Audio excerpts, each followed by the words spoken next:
Our other big story tonight, some tough questions for state and city officials about what's been a number of issues for the commission investigating the Virginia Beach mass shooting. And that includes the resignation of several members. We'll never forget the day when 12 people were killed inside Building 2 of the Municipal Center.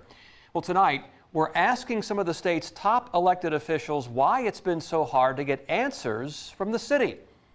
Then your side's Andy Fox has more from the newsroom tonight. Andy? Tom and Lena, these letters from the state attorney general, Jason Miyares, and from one of the commissioners who resigned sent signals, these letters did, that things aren't right. Frustration, distrust, obstruction, negligence, obstacles.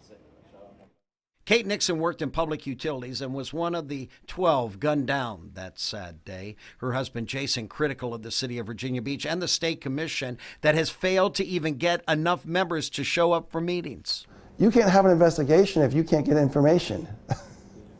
And the city of Virginia Beach is stonewalling. A sad sentiment for family members who have lost so much. State Attorney General Jason Miyares gets it and wrote a letter to the city and the head of the commission that there is a general lack of cooperation from the city and the commission that has led 10 of its 21 members to resign. They couldn't even have a quorum to get briefed by the FBI at their most recent meeting. That broke my heart. This is a letter from one of those who resigned from the commission. We won't reveal the name. In my opinion, manipulative attempts have been made to stifle information seeking.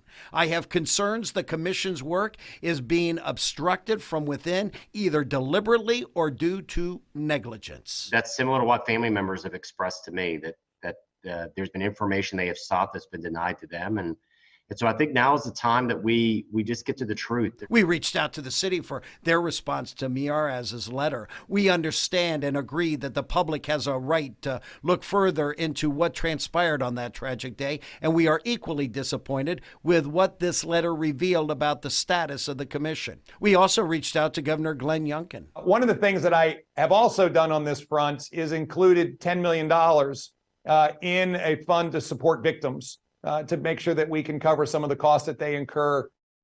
Now, giving the commission the power to subpoena witnesses under a judge's order is thought to be the best way to get to the truth. But to do that, you need General Assembly approval when the legislative body reconvenes in January. In the newsroom, Andy Fox, 10 on your side.